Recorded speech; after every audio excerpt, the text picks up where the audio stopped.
warahmatullahi wabarakatuh.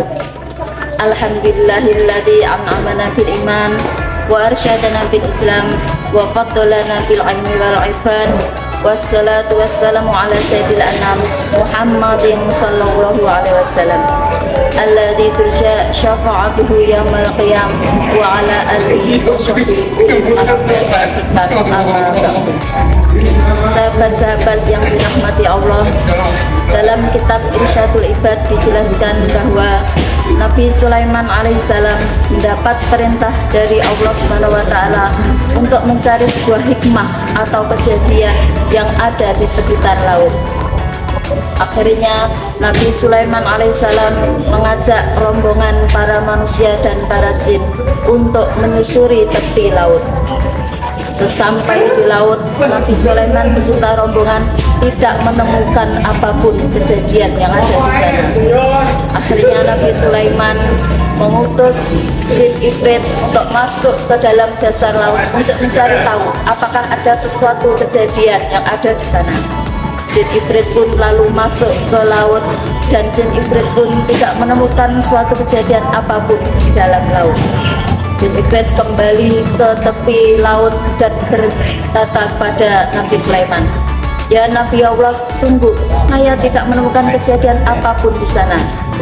Lalu Nabi Sulaiman alaihissalam memerintahkan pada jin ifrit lainnya untuk masuk ke dalam laut dan mencari tahu kejadian apa yang ada di sana. Jin ifrit yang lain itu pun masuk ke dalam laut dan jin ifrit ini pun juga tidak menemukan suatu kejadian apapun di sana. Akhirnya jin ifrit kembali ke tepi laut dan melaporkan kejadian ini kepada Nabi Sulaiman. Akhirnya Nabi Sulaiman meminta bantuan kepada As-Sibahriyah, yang mana As-Sibahriyah adalah seorang wali Allah yang disebutkan dalam surat An-Naml. As-Sibahriyah adalah seorang menteri pada zaman Nabi Sulaiman. Akhirnya As-Sibahriyah pun datang dan As-Sibahriyah memohon petunjuk pada Allah untuk diberikan sesuatu petunjuk apa yang terjadi di sana. Setelah As-Sibahriyah berdoa kepada Allah, maka muncullah sebuah kubah dari dasar laut ke tepi pantai, dan kubah itu sangat megah, terdiri dari 4 pintu. Pintu yang pertama terbuat dari batu intan, pintu yang kedua terbuat dari batu yakut, pintu yang ketiga terbuat dari batu intan putih, dan pintu yang keempat terbuat dari batu zamrud hijau. Dan anehnya, dari keempat pintu tadi tidak ada setetes air pun menetes di dalamnya. Akhirnya Nabi Sulaiman penasaran dan masuk ke dalam kubah itu. Lalu Nabi Sulaiman mengetahui ada seorang pemuda yang sedang beribadah. "Assalamualaikum." Ketika pemuda itu beribadah, kemudian selesai dan menjawab, "Waalaikumsalam." Lalu Nabi Sulaiman bertanya, "Apa yang menyebabkan Anda berada di sini, wahai anak muda?" Anak muda itu menjawab, "Saya hanyalah seorang pemuda biasa, tetapi saya pernah merawat kedua orang tua saya yang sedang sakit.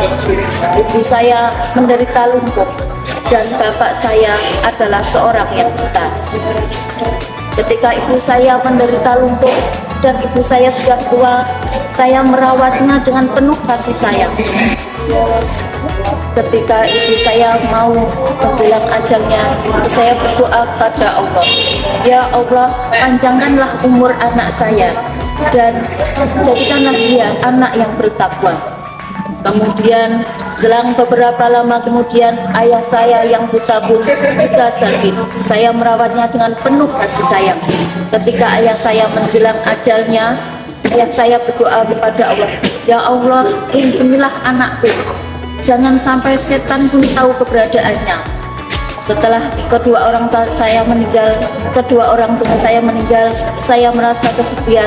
Lalu saya berjalan-jalan di tepi laut karena mencari kedamaian. Ketika saya berjalan-jalan di tepi laut, di situ saya diajak oleh malaikat masuk ke dalam laut. Di sana saya diberikan sebuah tempat yang sangat megah. Begitulah cerita saya, wahai Nabi Allah, sehingga saya ditempatkan oleh para malaikat di dalam dasar laut di tempat yang megah. sahabat-sahabat yang dirahmati Allah. Oleh sebab itu, marilah kita senantiasa berbakti kepada kedua orang tua kita, karena doa orang tua kita sangatlah dikabulkan oleh Allah. Dalam sebuah hadis dijelaskan ada 3 doa yang diijabahi oleh Allah. Yang pertama adalah doa orang yang terwali, yang kedua adalah doa orang musafir, yang ketiga adalah doa orang tua kepada anaknya. Oleh sebab itu, marilah senantiasa kita untuk mencari ridho kedua orang tua kita dalam kegiatan apapun. Karena ridha Allah fi ridhal walidain wa suktullah fi suktil walidain. Ridha Allah terletak pada ridho kedua orang tua kita, dan kemurkaan Allah terletak pada kemurkaan kedua orang tua kita. Sahabat-sahabat yang dimuliakan Allah, dalam bulan suci Ramadan ini, marilah senantiasa kita semuanya berbakti kepada orang tua kita, karena pada bulan Ramadan ini apapun amal kebaikan yang kita lakukan akan dilipat gandakan oleh Allah Subhanahu wa taala.